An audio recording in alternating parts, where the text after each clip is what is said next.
आज हम पढ़ेंगे साक्षात्कार के बारे में। यह वीडियो बीए द्वितीय वर्ष के विद्यार्थियों के लिए बहुत ही उपयोगी है। आज हम चर्चा करने जा रहे हैं साक्षात्कार।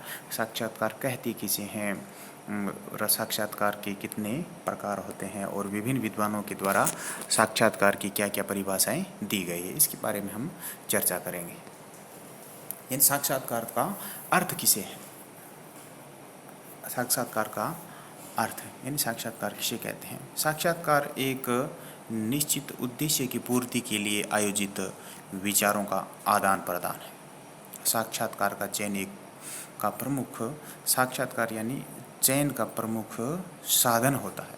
साक्षात्कार की तकनीकी में साक्षात्कार लेने वाला तथा आवेदक आमने सामने बैठकर मौखिक विचार विमर्श करते हैं। इस लेख में हम साक्षात्कार की परिभाषा, उद्देश्य, महत्व, विशेषताएं एवं प्रकार के साथ साक्षात्कार पद्धति के गुण एवं दोषों पर भी हम क्या चर्चा करेंगे और साक्षात्कार के कितने प्रकार हैं, जो साक्षात्कार के प्रमुख प्रकार हैं उन प्रकारों के ऊपर हम चर्चा करेंगे। और अब इस साक्षात्कार के प्रमुख प्रकार कौन कौन से हैं उस पर चर्चा करने से पहले हम जान लेते हैं कि विभिन्न विद्वानों के द्वारा साक्षात्कार की क्या परिभाषाएं दी गई है। साक्षात्कार के संबंध में आलपोर्ट लिखते हैं कि यदि हम यह जानना चाहते हैं कि लोग किस प्रकार अनुभव करते हैं, वे क्या याद रखते हैं, उनके संवेग एवं मनोवृत्तियाँ किस प्रकार की है तथा उस प्रकार के कार्य करने की कारक क्या है, जिस प्रकार वे कार्य करते हैं तो उनसे पूछ ही क्यों नहीं लिया जाए। साक्षात्कार अनुसंधानकर्ता यानी शोधकर्ता जो सूचनाओं के या सूचनादाता के बीच अध्ययन की एक पद्धति का नाम है। यानी ओलपोर्ट ये कहते हैं कि यदि हम ये जानना चाहते हैं कि लोग किस तरह का किस प्रकार अनुभव करते हैं, वे क्या याद रखते हैं, उनके संवेग एवं मनोवृत्तियाँ किस प्रकार की है तथा वे कार्य करने के उनके कारक क्या है और जिस प्रकार वे कार्य करते हैं तो उनसे पूछ ही क्यों नहीं लिया जाए कि वे उनकी ये सारी पद्धतियाँ किस तरह की है। इस प्रकार ओलपोर्ट के इस परिभाषा के आधार पर हम कह सकते हैं कि साक्षात्कार अनुसंधानकर्ता यानी शोधकर्ता तथा सूचनादाता के बीच अध्ययन की एक पद्धति का नाम है। परमार लिखते हैं, साक्षात्कार दो व्यक्तियों में एक सामाजिक स्थिति बनाता है जिनमें निहित मनोवैज्ञानिक प्रक्रिया के लिए यह आवश्यक है कि दोनों व्यक्ति परस्पर प्रत्युत्तर करते रहें। यद्यपि साक्षात्कार के सामाजिक खोज के उद्देश्य में संबंधित दलों में बहुत भिन्न उत्तर प्राप्त होते हैं। ये परमार की परिभाषा है। और आगे सिनपाओ यांग लिखते हैं कि साक्षात्कार क्षेत्रीय कार्य की एक ऐसी प्रविधि है जो कि एक व्यक्ति या व्यक्तियों के व्यवहार की निगरानी करने, कथनों को अंकित करने व सामाजिक या सामूहिक अंतःक्रिया के वास्तविक परिणामों का निरीक्षण करने के लिए प्रयोग में ली जाती है। साक्षात्कार के प्रकार, सबसे पहला प्रकार आता है साक्षात्कार का व्यक्तिगत साक्षात्कार।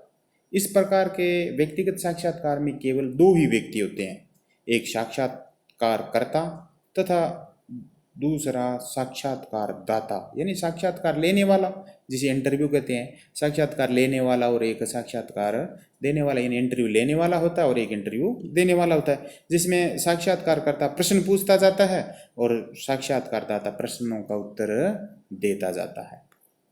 साक्षात्कार का अगला प्रकार है सामूहिक साक्षात्कार।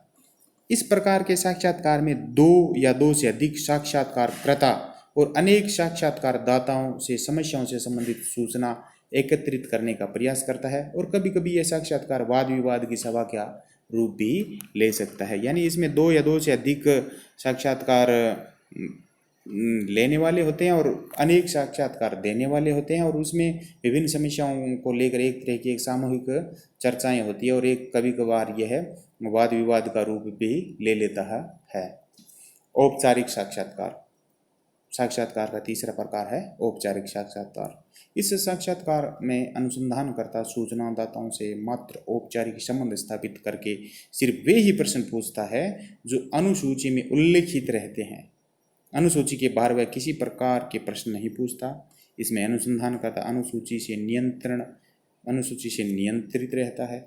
उसको अनुसूची के प्रश्न, भाषा आदि में परिवर्तन में किसी प्रकार की स्वतंत्रता नहीं रहती। यानी इसमें अनुसंधान साक्षात्कार लेने वाला और साक्षात्कार देने वाला जो अनुसूची बनी है उस अनुसूची के भीतर रहकर ही सारा का सारा साक्षात्कार लेते हैं और साक्षात्कार देते हैं। अब आता है साक्षात्कार का चौथा और अंतिम रूप। साक्षात्कार का चौथा रूप है अनौपचारिक साक्षात्कार। यह साक्षात्कार मात्र अनौपचारिक से निर्वाह के लिए ही नहीं किया जाता है। इसमें अनुसंधानकर्ता पर किसी भी प्रकार का नियंत्रण नहीं रहता है। वह अपनी इच्छा के अनुसार अनुसंधान के प्रश्नों के क्रमों में संशोधन तथा परिवर्तन कर सकता है। इसके साथ ही वह सूचनाओं से नए प्रश्न भी क्या कर सकता है, उनसे पूछ सकता है। ये थे साक्षात्कार के प्रकार, और इसके अगले ही वीडियो में हम पढ़ेंगे कि साक्षात्कार के गुण क्या है, साक्षात्कार के दोष क्या है। तब तक के लिए धन्यवाद।